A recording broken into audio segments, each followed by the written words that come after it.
sou a Gabi, faço parte do time de comunicação e conteúdo aqui da Conub. E hoje, para a gravação do Conubcast, a gente vai contar com a participação super especial do Fred Abreu, que é especialista em brand no Inter.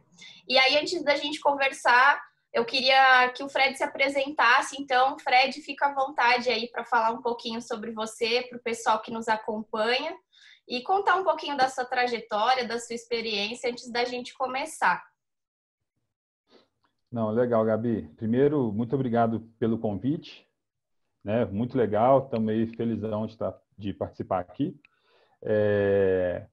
Enfim, falar um pouquinho da minha história é meio maluco, assim, porque eu já fiz um monte de coisa, já deixei de ser um monte de coisa e acabei, né, como especialista de branding aqui no Inter, né?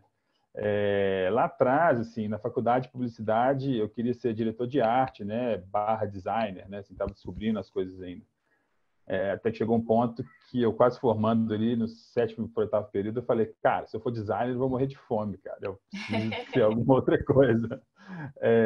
Aí eu fui ser redator, né, passei por algumas agências aqui de Belo Horizonte como redator, até que eu larguei tudo para tocar. Enfim, fui tentar um sonho aí para tocar, enfim, música, né? Aí beleza, quando eu voltei para a agência ainda como redator, passei por mais algumas agências aí até que eu consegui uma oportunidade de me tornar planejamento de comunicação em uma agência. A partir do momento que eu me torno planejamento de comunicação, eu começo a entrar ali num layer um pouco mais estratégico da história, né? E não no layer criativo apenas, né? A partir disso aí, uma série de outras coisas entram na minha vida, design thinking, modelo de negócios, enfim, né? Fui ser head de estratégia em algumas agências, fui trabalhar em escritório de branding, até que eu basicamente larguei tudo de novo para empreender, né? Hoje, né, uma parte desse empreendimento está de pé ainda, né? Desse negócio está de pé, e eu, como especialista de branding do Inter, né? Acabei chegando ao Inter.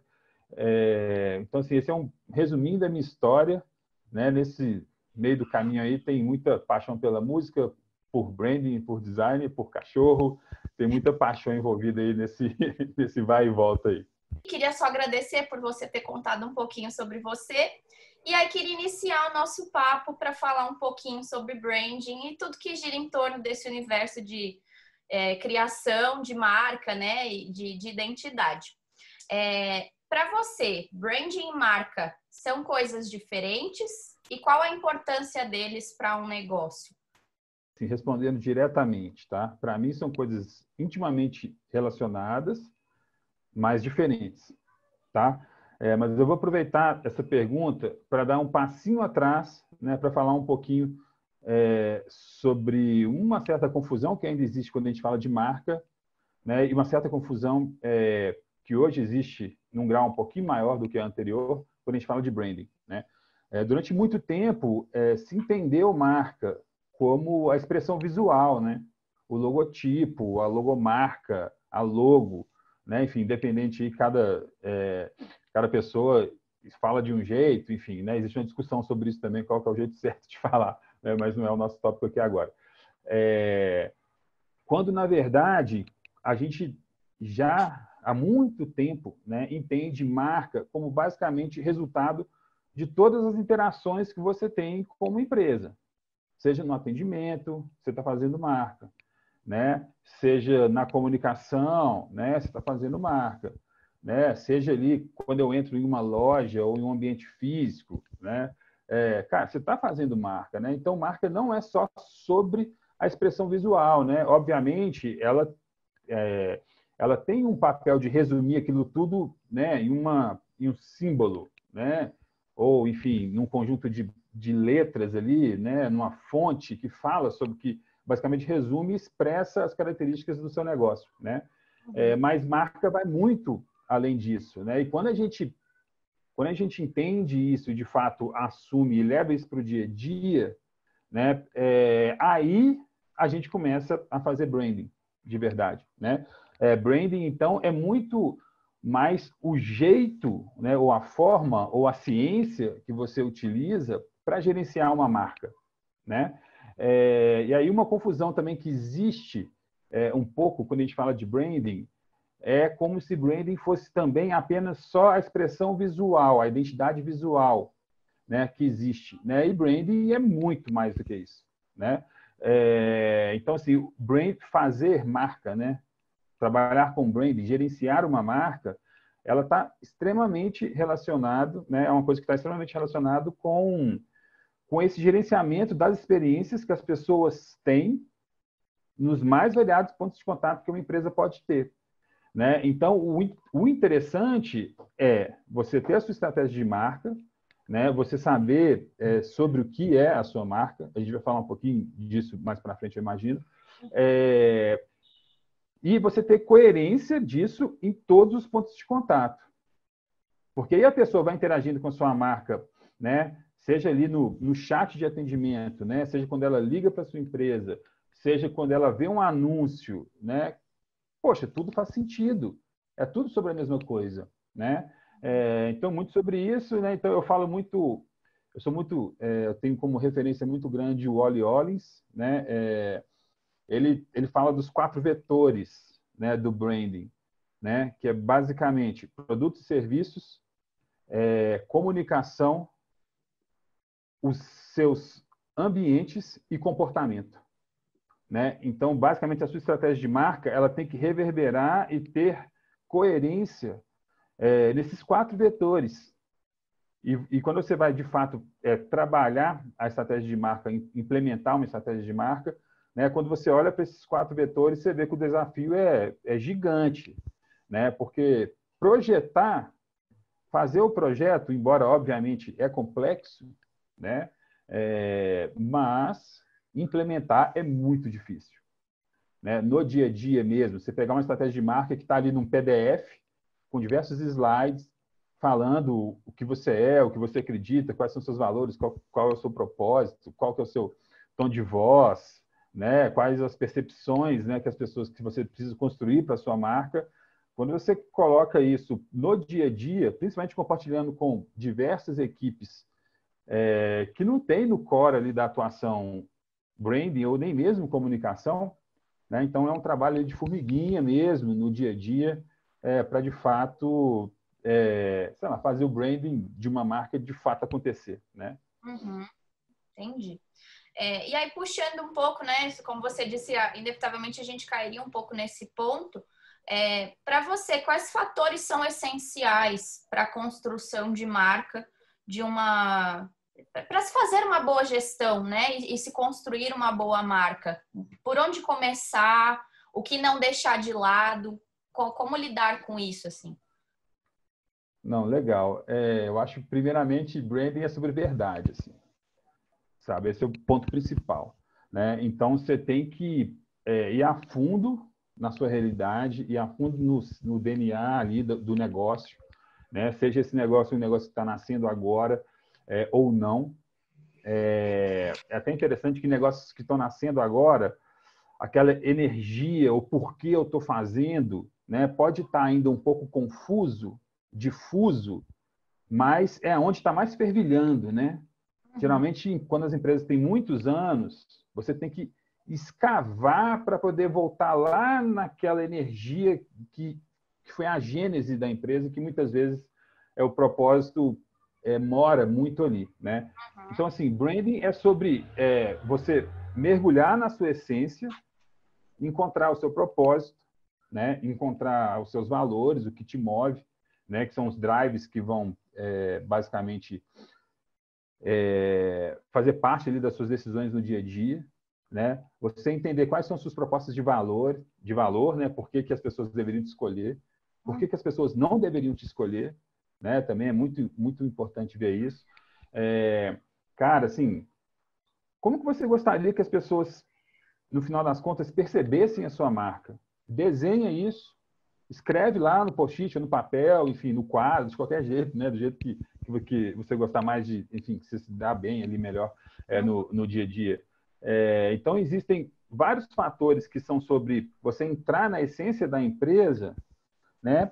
E a partir disso, você cria a sua estratégia de marca. Tá? Então, existe também uma certa confusão. O que é uma estratégia de marca, né? Uhum. Então, assim, um plano tático, o que fazer ou como fazer, né? Às vezes é muito mais fácil, né? Eu vou fazer o passo A, o passo B, aqui eu vou anunciar aqui eu vou anunciar ali, eu vou reformar o meu ambiente para ele ser assim, assim, assado. Enfim, fazer um plano tático, em teoria, né, é muito mais fácil, né? Mas que é basicamente qual o caminho que eu vou seguir, né? Como que eu vou chegar até lá? Uhum. Né? A sua estratégia de marca, ela vai te responder mais os porquês que você vai tomar um determinado caminho. Né? Então, a estratégia de marca ela vai ser composta por isso, né? Pelo seu propósito, pelos seus valores. Né? Dependendo, você vai ter uma visão bem elaborada ali, né? Basicamente, poder te guiar aonde você vai chegar. Né? Vai ter proposta de valor, vai ter mensagem-chave. Né? Uma série de coisas que você ainda não tocou na parte visual. Uhum. Então, isso que é importante entender, né? Branding não é só sobre a parte visual. A parte visual também é só um pedaço da sua estratégia de marca, né? E quando isso está bem definido, de verdade, você fazer a sua identidade visual, você tomar decisões de comunicação, decisões de produto, uma série de decisões lá na frente, você olha para a sua estratégia de marca, a resposta está ali, ou pelo menos deveria estar, né? Por mais que não seja a resposta que você queira. Porque, às vezes, você tem uma decisão de negócio a tomar. Cara, vou dar só um exemplo aqui. Né? Se eu falar sim para essa decisão, eu tenho, não sei, 500 clientes à minha frente. Se eu falar não para essa decisão, eu tenho 0 clientes à minha frente aqui nesse curto prazo.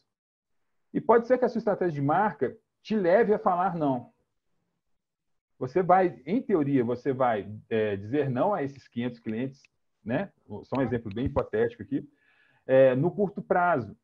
Mas ela pode te trazer, essa decisão pode te trazer, porque você foi fiel à sua estratégia de marca, ela pode te trazer 1.000 clientes no médio prazo. Uhum. Né? Então, assim, muitas vezes existe também uma luta ali do comercial, né? Da necessidade de faturamento, né? Versus o que a minha estratégia de marca está dizendo. Né?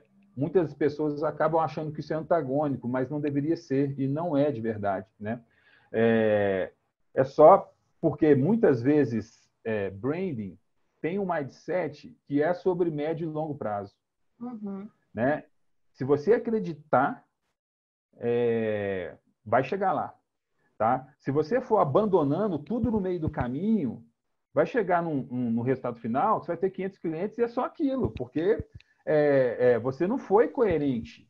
Né? Você prometeu, né? E pode ser que você não tenha cumprido. Né? Você contou uma história sobre a sua marca que não é a história verdadeira quando as pessoas foram lá e, de fato, interagiram com a sua marca, compraram algum produto ou alguma coisa nesse sentido. Né? Então, é isso, assim, bem resumidamente, branding é sobre verdade, né? Então, escava, né? Entenda, mergulhe no DNA, tenta tirar dali propósito, valores, percepções, propostas de valor, mensagem-chave, tom de voz, tenta encontrar né? Existem ali alguns elementos que são a base, né?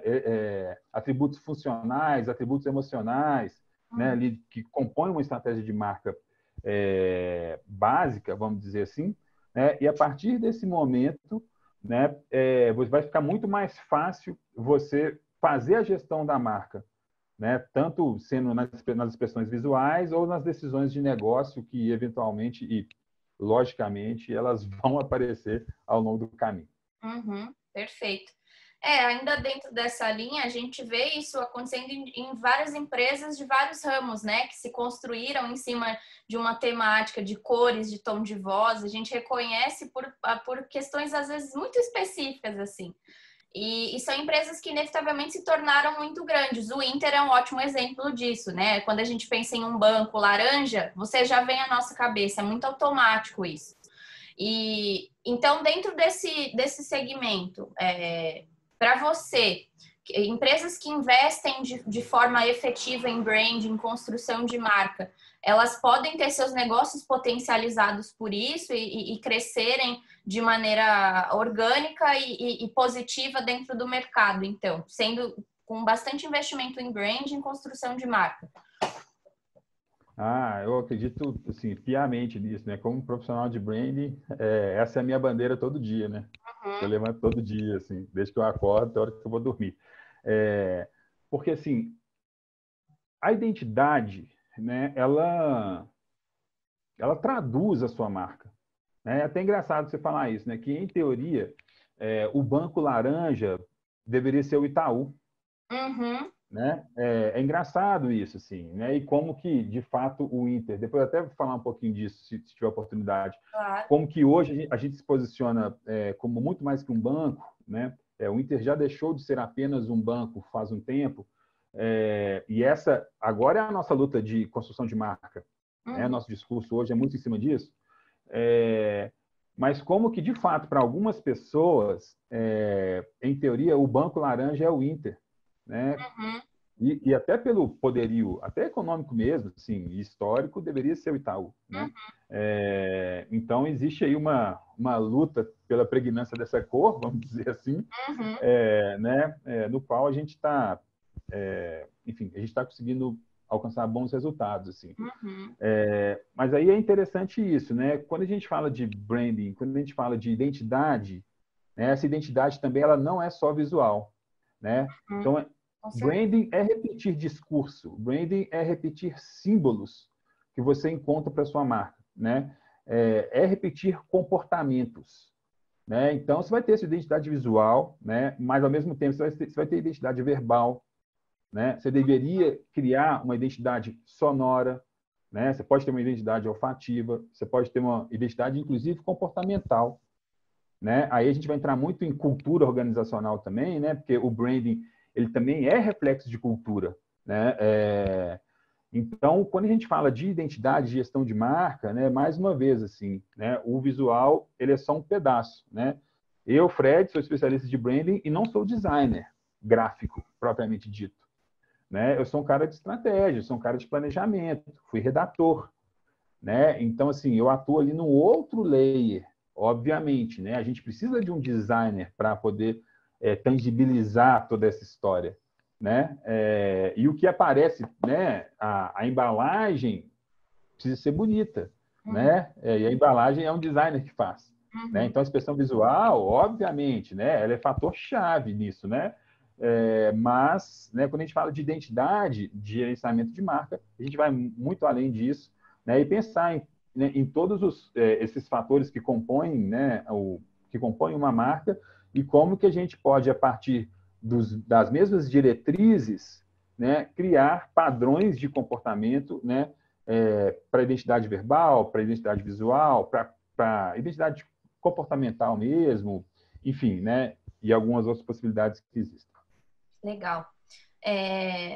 Seguindo dentro dessa linha do Inter ainda, né? Que aí você pode ficar à vontade para falar um pouquinho sobre vocês, como foi construído. Eu sou muito jovem, né? Eu tenho 22 anos. E quando a gente pensa em banco, a gente pensa em uma estrutura tradicional, aquela coisa mais arcaica, né? De uns tempos para cá, isso foi mudando. A gente tem vários exemplos aí. O Inter é inevitavelmente um dos maiores deles. E é engraçado, assim, como a gente pensa como uma estrutura que era tão tradicional conseguiu se envolver tanto entre os jovens. Hoje, os bancos digitais são o tempo todo falados por jovens, né? Em redes sociais, a gente levanta a bandeira, defende. E é muito engraçado como isso aconteceu, assim. Foi um processo de construção e hoje a gente se vê dentro desse universo. Eu mesma já me vi em várias situações desse tipo e a gente não faz mais referência tanto a bancos como Itaú, como Bradesco. Hoje a gente opta por outros bancos digitais que não são só bancos, né? Como o Inter mesmo você disse. Como o branding colaborou para que isso acontecesse, assim, para que essa transformação ocorresse de forma tão generalizada e a gente chegasse ao ponto que é hoje, com clientes devotos, assim, fiéis e clientes muito jovens, né? Que é quem mais fala e quem é mais adepto desse universo de fintechs e bancos digitais, enfim. Como que isso aconteceu, na sua opinião? Não, eu acho que assim, a gente tem uma convergência de fatores aí, tá? A gente tem o fator tecnológico, obviamente, né? Que a gente está falando desde as possibilidades que foram surgindo de usabilidade, né, dos dispositivos, né? A gente está falando de qualidade de internet, né? Então a gente tem uma série de fatores tecnológicos, né, que eu acho que proporcionaram essa realidade que a gente tem hoje, né?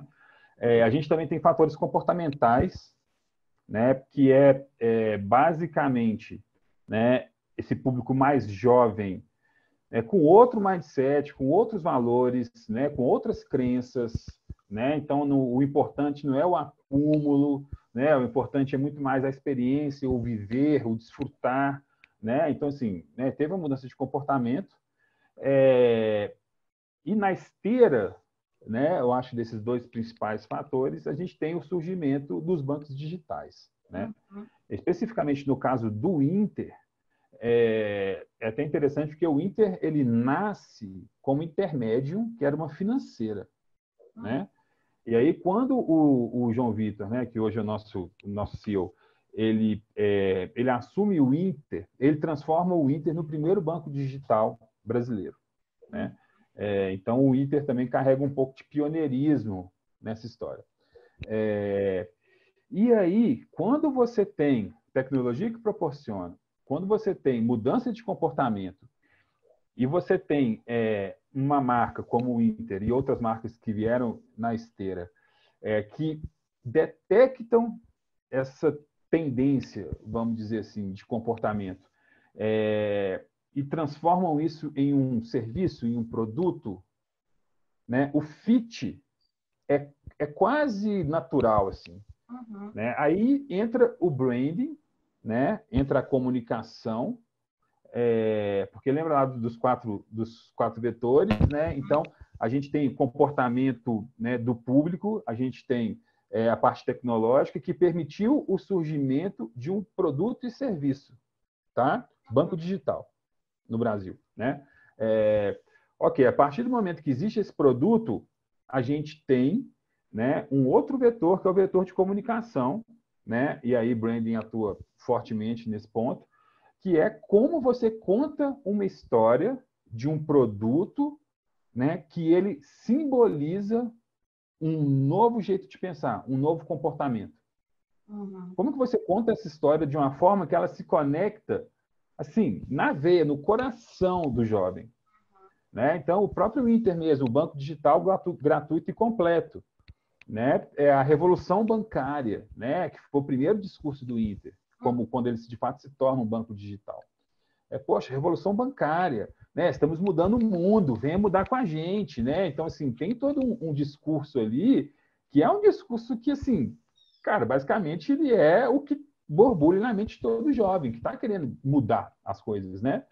Então, aí existe uma conexão muito forte, né? Então, eu acho que é muito em função disso, assim, né? Acaba que é um produto que ele é fruto, né, dessas mudanças, né? E quando a gente encontra o discurso certo que conecta com o jovem, cara, aí é muito natural, né? Aí de fato existe essa conexão, né? Que antes de entrar no Inter, por exemplo, eu obviamente, né? Eu era cliente de banco digital. Embora eu não seja tão jovem quanto você, mas mas eu já era cliente de banco digital. Cara, mas mesmo como um cara que trabalha com marca, né, a minha relação com marcas ainda é um pouco diferente. Né? Eu sou de 1980, né? Então eu sou o primeiro ano da geração milênio. Então, a minha relação com marcas ela é diferente da sua geração. Né? Então, quando eu entrei no Inter, quando eu aprofundei e fui entender como que uma marca tão jovem, o Inter é uma marca jovem, jovem não também de espírito, tá? também de comportamento, mas eu falo assim, quantos anos de mercado, quanto tempo de estrada eu tenho? O Inter é novo, né?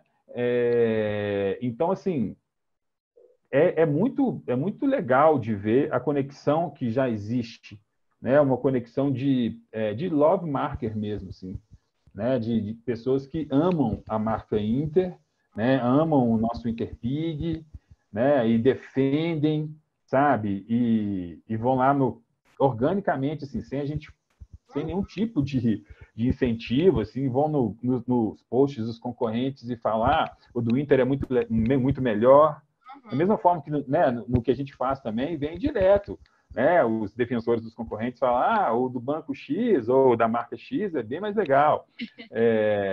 Né? E aí, quando a coisa vai evoluindo, né, então a gente, se lá atrás, né, o desafio do Inter, eu não estava no Inter nessa época, tá? O desafio do Inter foi, a partir de agora a gente é um banco digital. Isso não existe no Brasil, as pessoas têm que entender.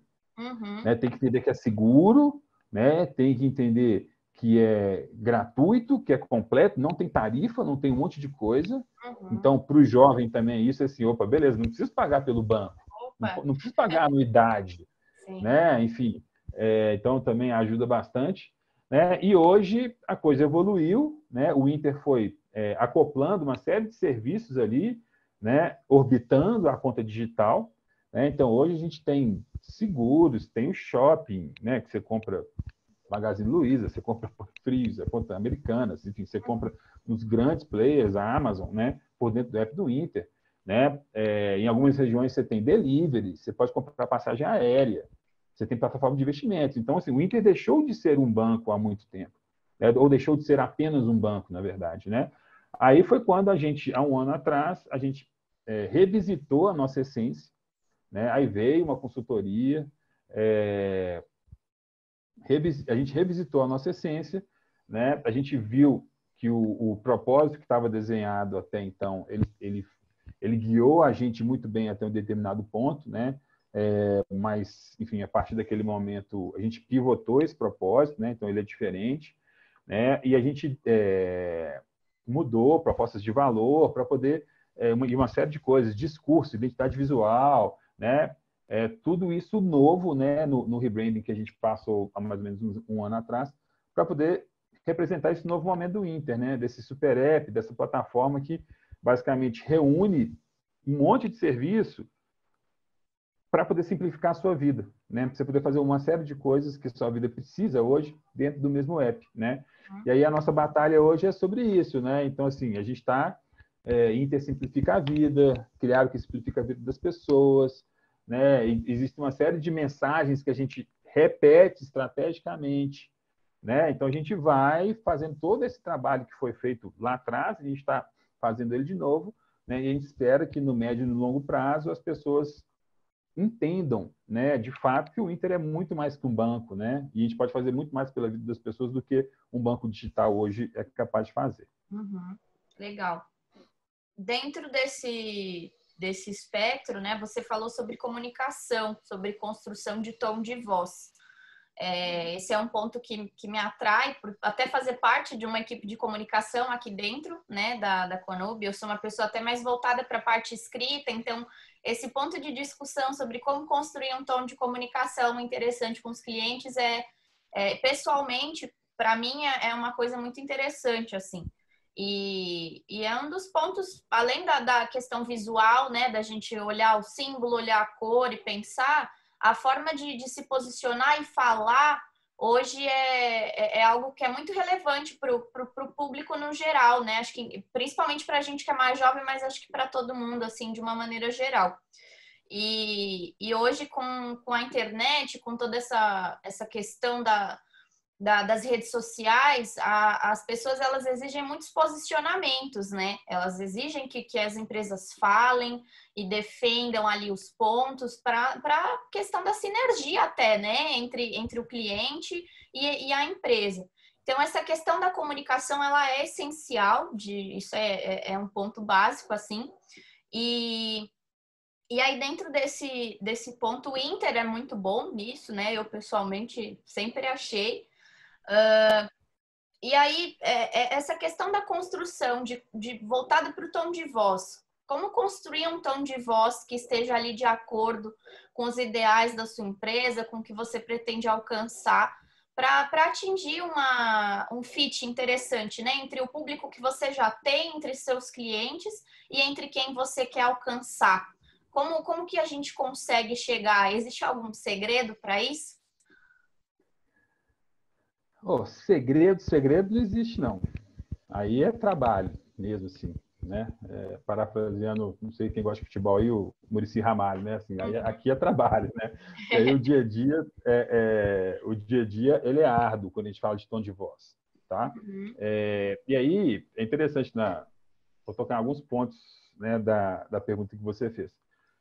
Assim, comunicação é fundamental desde do tempo em que a propaganda era a alma do negócio. Uhum. Sabe? Então, assim, comunicação sempre foi muito importante, né? Hoje, quando a gente digitaliza o mundo, né, e a comunicação ela democratiza, né, o acesso a conteúdo, né? Então, assim, basicamente, na verdade, a tecnologia, né, democratiza o acesso a conteúdo, né, e a comunicação vai nessa esteira também, né, chegando muito mais rápido nas pessoas. Então, acaba que isso ganha potencializa, né, ganha uma escala muito grande, né? Então, talvez mais do que nunca, de fato, comunicação seja hoje um ponto muito importante. Sobre marcas se posicionarem ou não, o que eu acho, mais uma vez, tá, é sobre verdade. Não adianta todas as marcas quererem se posicionar sobre tudo, tá? Se uma marca tem telhado de vidro no ponto A, B, C ou D, não adianta você se posicionar como autoridade naquele assunto, tá? Então, muitas vezes, cara, o mais honesto, de fato, é verdade, né? O mais honesto é você não ser contundente naquele assunto e não levantar uma bandeira como se você fosse a referência mega blaster daquilo, né? Isso não quer dizer que a sua marca é falha, que a sua marca é fraca ou que você não se preocupa com aquilo, né? São etapas que uma marca vai construindo, né? Então, quando a gente fala de diversas questões hoje, questões racial, questões de gênero, uma série de questões hoje que as pessoas, basicamente, igual você falou, exigem da marca posicionamento. Cara, se a sua marca não está pronta, é melhor você não ter um posicionamento contundente. Uhum. Melhor coisa que você faz. Porque se você levanta a bandeira, né, alguém vai ver o que tem, alguém vai lá buscar o que está embaixo dessa bandeira. E eles vão ver que não existe nada, ou existe muito pouco. Aí, você vai criando uma inconsistência e ao longo do tempo, cara, você é uma marca que está mentindo, né? Uhum. Isso não é legal, né? Então é melhor você ser honesto, tá? Então existe uma relação hoje mais ainda, assim, existe uma relação das pessoas com as marcas, cara, que é quase uma coisa meio humana mesmo, assim, né? Então, cara, é muito melhor, muito mais estratégico. Poucas marcas têm coragem de fazer isso. Que é, cara, você assumir as suas fragilidades e se posicionar dessa forma, né? Mas não, marca, né, na cabeça de muitas pessoas, as marcas não podem falhar, né? As marcas não podem ter ali, cara, os seus pontos de fragilidade. Então, ou você não se posiciona, ou você hastia a bandeira, né? E muitas vezes, cara, a coisa não é 8 ou 80, né? Então, beleza. Então, tem esse ponto. Quando a gente vai falar de tom de voz, né? Então, olha só, a gente foi lá, mergulhou na essência da marca, entendeu o que move, entendeu os valores, né? Entendeu os atributos funcionais, os atributos emocionais, entendeu um monte de coisa, a personalidade dessa marca, né? E a partir disso tudo, né, a gente vai gerar o tom de voz, a gente vai desenhar o tom de voz da marca, tá? Alegre, impessoal, direto, né, classudo, enfim, não sei, cada marca aí vai de acordo com a sua característica, vai ter desenhado ali, né? Uhum. Aí, assim, sendo bem tático, pensando no documento, né? Tom de voz com mais de 4 pontos, eu começo a achar que meio que duvidar da possibilidade de implementar, tá? Então, assim, tom de voz para mim são 3, 4 pontos que fazem uma diretriz, tá? E essa diretriz tem, né, reverberado dentro da organização, etc. e tal. Aí eu vou ser bem sincero, assim, o tom de voz que está lá no documento, no seu brand book, né, na sua estratégia de marca, no documento estratégico, ele, talvez, de tudo que tem no documento ali, ele seja o ponto mais difícil de implementar. Porque a identidade visual, cara, ela tem os guidelines muito mais definidos. Nós somos seres visuais, né? É até engraçado assim, a gente tem uma morfologia do nosso cérebro, ela mudou para a gente ter a visão tão poderosa quanto a gente tem na evolução da humanidade, né? Então nós somos seres muito visuais. Então a gente consegue implementar uma identidade visual com muito mais facilidade do que uma identidade verbal, porque talvez tenham menos nuances aí. E a identidade verbal, né, que vai ser composta pelas suas mensagens-chave, né, e pelo seu tom de voz, né, então você tem que ter pelo menos esses 2 pontos dentro da sua identidade verbal. Cara, a gente tem diversas pessoas com backgrounds completamente diferentes, né, quando a gente fala de uma empresa de médio porte para cima, né, escrevendo sobre a mesma coisa, contando a mesma história. E é muito difícil. Tá? Então, assim, por exemplo, eu trabalhava numa agência, a gente tinha um redator lá que era super talentoso e um cliente específico. E, cara, não tinha identidade verbal, tá? Não tinha tom de voz. Mas o fit foi tão grande do jeito que o cara escrevia com o que a empresa era, que os primeiros textos que ele fez, a gente acabou gerando a identidade verbal e o tom de voz a partir daquilo. Mas depois que passa esse redator, quando eles mudam de agência, quando vai alguém interno escrever, né? Então é difícil. O tom de voz não é uma coisa fácil, não. E aí, lá no Inter especificamente, né? Então, quando a gente tem o rebranding, a gente tem, até pelo número de braço e cabeça para trabalhar, assim, a gente tem uma ênfase muito grande, primeiro, na identidade visual e nas mensagens-chave, tá? E depois a gente vai refinando aquilo nas diversas áreas, né? Inserindo um tom de voz mais dentro do nosso manual de marca, né? Então, por exemplo, cara, porque não é só o redator de social que está fazendo, ou o redator que está fazendo a campanha institucional do Inter, né? A gente tem a Babi, que é o nosso chatbot, né, que responde mais de 200 mil interações por dia. Cara, você fazer o script disso com o seu tom de voz de marca é um processo altamente complexo, né? Assim, demanda muito tempo, demanda muito estudo. Então, assim, é uma coisa apaixonante, né? Tom de voz, depois que ele está implementado, né? Depois que ele está rodando, é muito legal, é nítido, né? Então, você tem algumas marcas que, cara, você lê o texto que chega no e-mail para você, você fala, cara, é a cara da marca, né? Tem algumas marcas que conseguem isso. Outras não vão conseguir, mesmo com o tom de voz desenhado, né? Porque o tom de voz especificamente, né? Eu acho que é talvez o ponto mais difícil de implementar dentro de uma estratégia de marca. Por isso, sim, sabe? O background das pessoas que escrevem é muito diferente. Às vezes você tem muitas pessoas escrevendo, né? E é diferente de você olhar. Se você pegar 10 peças, num olhar, você vê visualmente, cara, essa aqui está fora, essa aqui está dentro. Né? O texto, você vai ter que ler um por um, o parágrafo, a palavra, a vírgula, que às vezes não está ali, porque aquela vírgula, o texto tinha que ser dinâmico, né? Porque o seu tom de voz é um tom de voz mais acelerado, né? E aquela vírgula, ela trava o texto. Poxa, tira essa vírgula. Sabe? Então, assim, é um desafio gigante, né? É apaixonante, assim, mas, enfim, acho que é um pouco isso. Entendi, perfeito. Então, você disse que talvez o tom de voz seja a parte mais difícil, né, de se construir dentro dessa estratégia de marca. Se você fosse colocar no top 3, Perdão, pode falar. Tá. Desculpa, desculpa te interromper. Imagina. Na verdade, de implementar. Certo. Tá? Construir, desenhar ele é relativamente simples. Uhum. Tá? Agora, também, nem sempre dá tempo.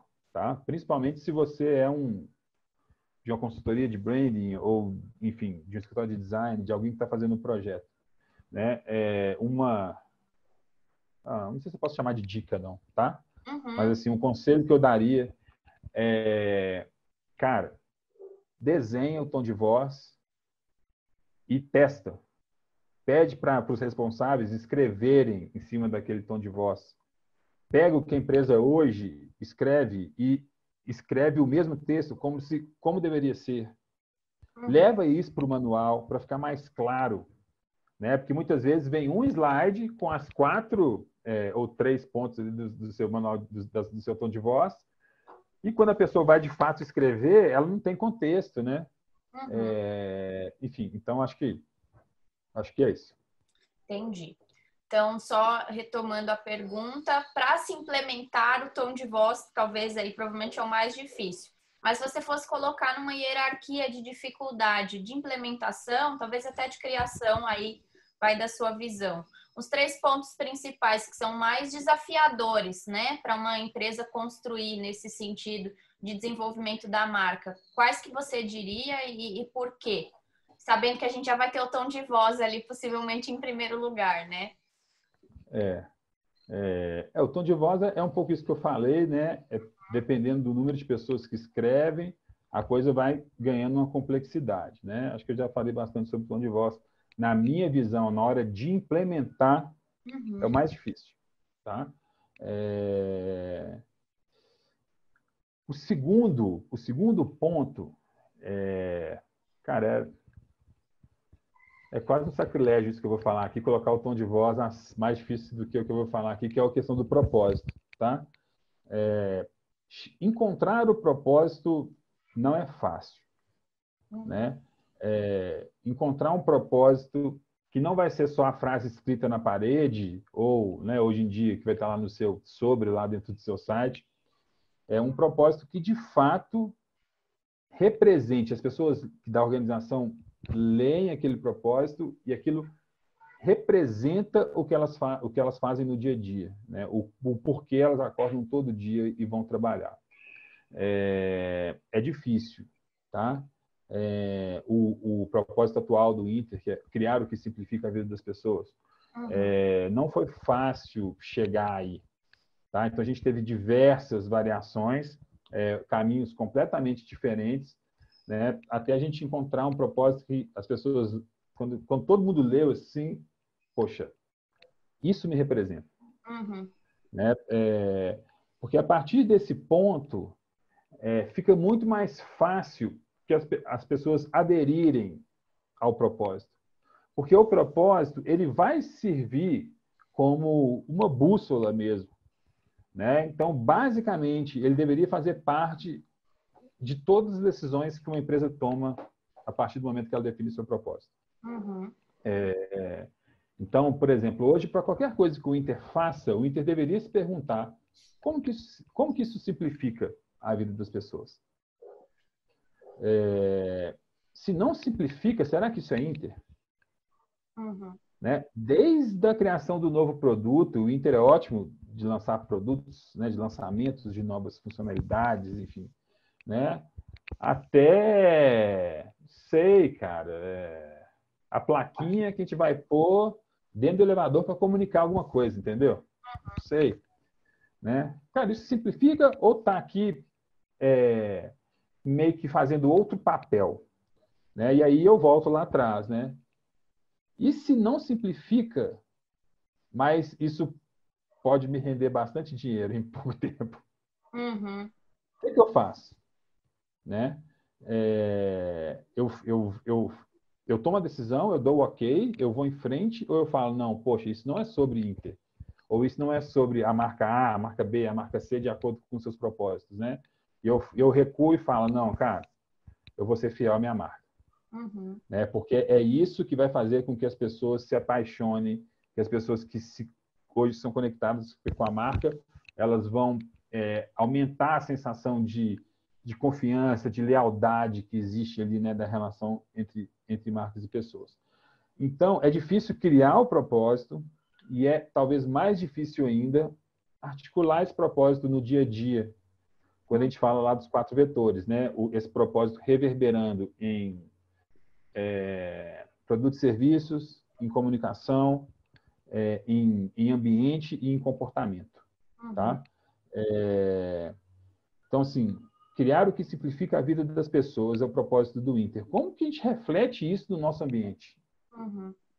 Né? A gente não tem agência física, né? Mas nós temos o nosso prédio, né? A gente tem escritórios, né, em algumas cidades.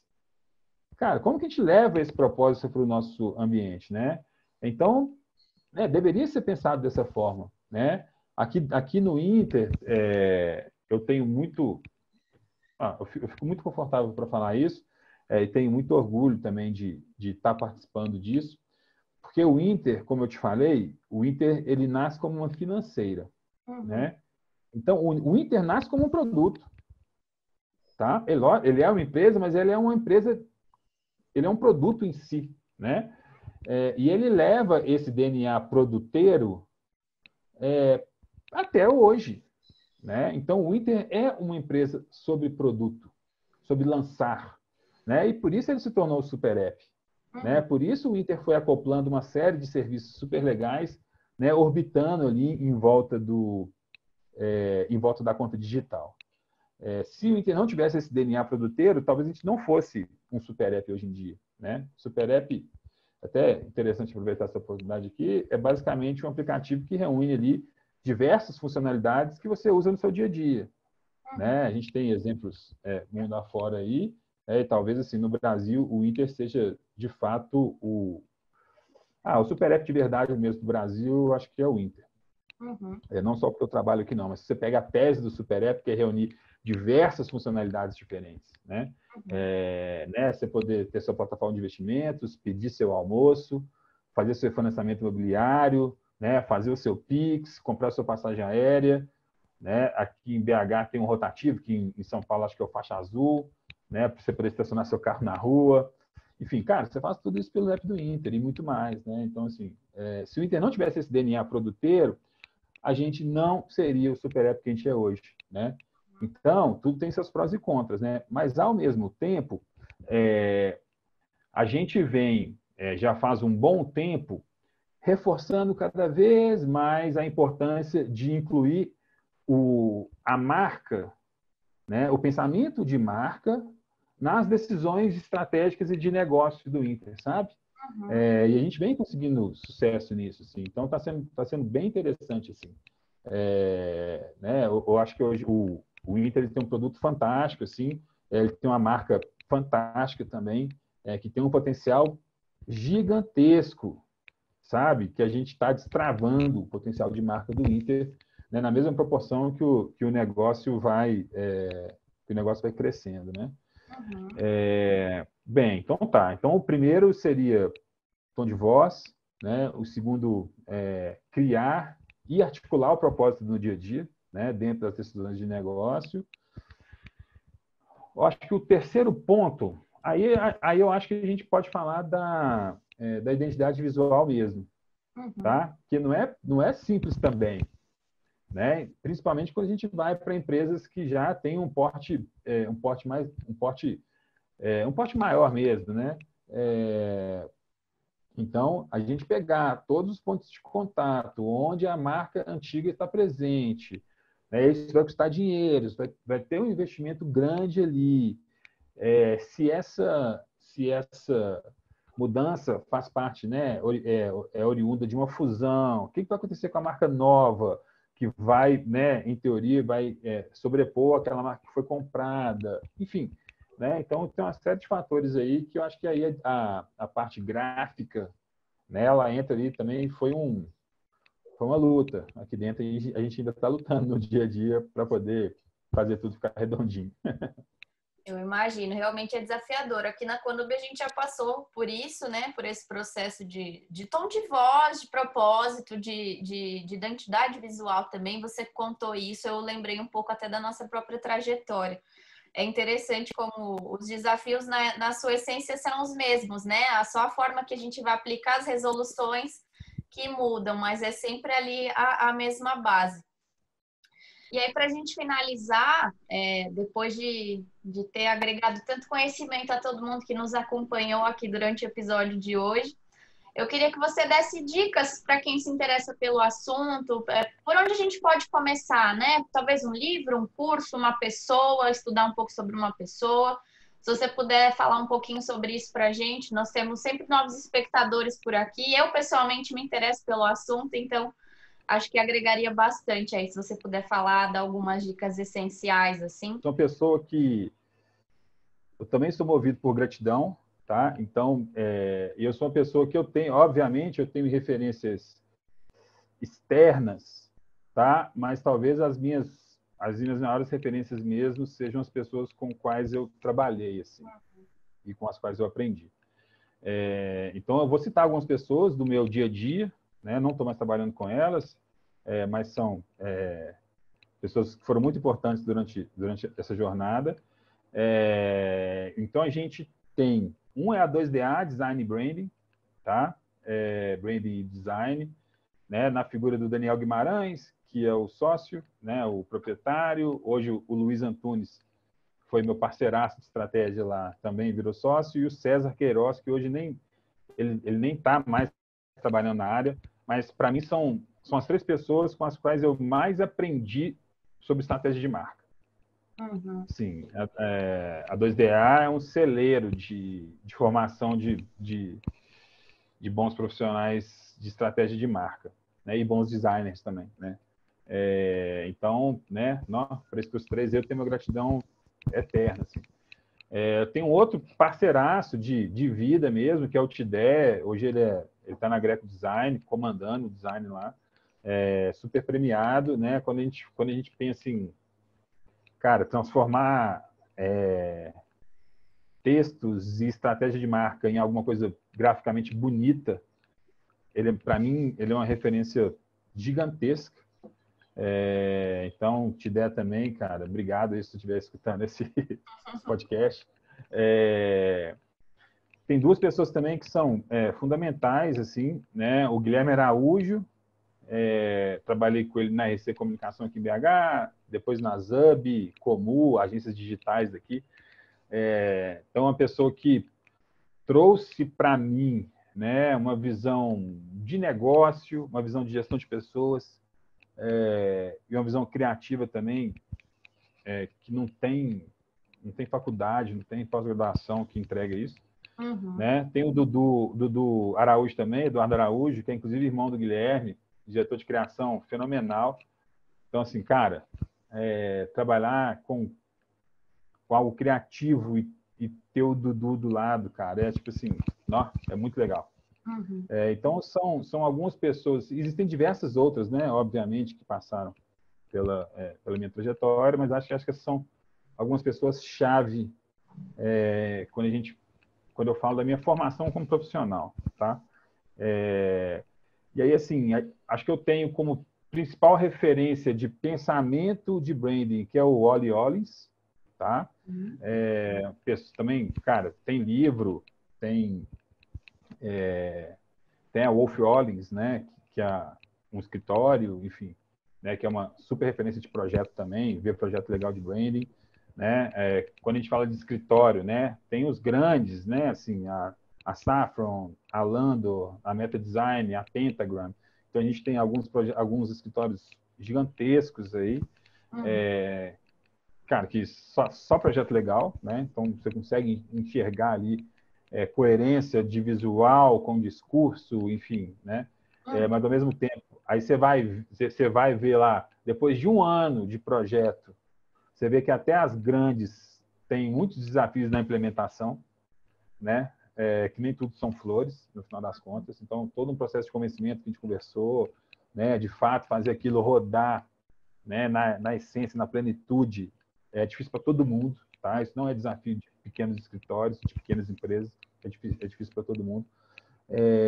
Aí tem alguns livros assim que para mim foram chave. Eles nem são talvez os maiores livros quando a gente fala de branding, não, tá? Mas vou falar de livros que foram importantes na minha trajetória, tá? Propósito, do Joy Raymond. Sim, cara, é incrível, né? Nessa mesma linha, o Start With Why, do Simon Sinek, né? Que é o livro que ele traz o Golden Circle, né?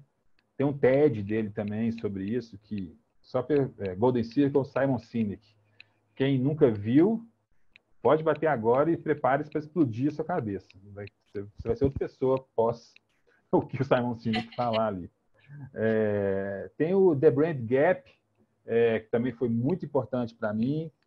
O Herói e o Fora da Lei, né, que são é um livro ali que disseca os arquétipos, né? Então, você entender um pouco dos arquétipos, né? E como que eles se plugam às marcas, né? Como que uma marca, de fato, vai ser mais o homem comum, né? Uma marca ali é mais fora da lei, marcas que são o herói, marcas que são o amante, né? E como que entender os arquétipos depois ajuda você a construir sua estratégia de marca. Porque se você consegue plugar um arquétipo numa marca, o comportamento, né, está muito em cima daquilo, né? E também fica tudo um pouco mais fácil. Love Markets, o futuro das marcas também foi um livro muito marcante para mim. Existem trocentos outros livros que talvez sejam melhores, tá? Só estou trazendo aqui livros que foram relevantes na minha trajetória. Livros sobre storytelling, né? Então, assim, cara, branding é contar história, tá? É encontrar a história certa, encontrar a narrativa, ser coerente com aquela narrativa, que aquela narrativa represente uma verdade, né? E que depois as decisões daquela empresa sejam tomadas, né, de acordo com aquela estratégia de marca que representa aquela narrativa, né? Isso é a essência do branding, né? Então, a gente tem que saber contar a história, né? Então, cara, ler sobre storytelling é muito importante. Ao mesmo tempo que é importante esse layer de negócios, sabe? Então, assim, vai ler livros sobre modelo de negócio, sabe? Vai ler a Startup Enxuta, vai ler o livro do Business Model Canvas, vai ler Abundância, enfim, vai ler livros, né? Tem gente que gosta ou não gosta do Oceano Azul, mas vai ler livro que trata de negócio, é importante, né? Afinal de contas, a marca ela está representando um negócio, né? Que precisa ser bem sucedido e precisa dar dinheiro no final das contas, né? Vai ler sobre processos colaborativos, tá? Então, assim, a gente vive num mundo hoje que é cada dia mais digital, né? O Gui Araújo fala muito isso. Cara, o mundo nunca vai ser menos digital amanhã do que ele é hoje, né? Então, é importante entender também esse processo da transformação digital. Da mesma forma que eu acho que o mundo nunca vai ser menos colaborativo amanhã do que ele é hoje, né? Então, assim, essa coisa do gênio, né, que faz tudo sozinho, esse modelo não existe mais, ou não deveria, né? Então, sabe, vai ler o Design Sprint do Google, sabe? Vai ler o Design Thinking do Tim Brown, enfim, vai ler sobre o processo colaborativo, né? Então, aí eu acho que a gente tem alguns caminhos aí que são importantes na formação de um profissional de branding. Perfeito. Fred, eu queria te agradecer pela participação aí hoje na gravação do nosso Conubicast. É muito importante ter uma pessoa com tanta referência positiva como você aqui, vindo de uma companhia tão admirável como é o Inter, né? E eu também queria agradecer a todo mundo que acompanhou o episódio até aqui. É muito importante a participação de todo mundo, isso agrega muito a gente. E pedir para o pessoal compartilhar, né? Quem achar que se interessar pelo assunto, conhecer alguém aí que possa curtir, entender um pouquinho mais sobre branding. E fica o convite aí também para você, Fred, voltar em outras oportunidades, a gente poder estender essa conversa, quem sabe em outros episódios, manter o contato aí e te agradecer realmente pela participação. Foi muito importante ter você aqui hoje. Não, gente, eu que agradeço, assim, né, pela oportunidade de falar de uma coisa que eu gosto tanto. Eu acho que, né, até na entonação da minha voz, assim, eu dá para perceber que eu gosto de falar disso, que eu gosto de fazer isso. Né? Então, assim, agradeço demais também todo mundo aí, a audiência, né, que está aí até agora com a gente. Só me chamar. Só me chamar que eu viro de casa. Então, estamos junto aí. Né? E eu que agradeço o convite. Perfeito. Muito obrigada, gente. Até a próxima. Tchau, tchau.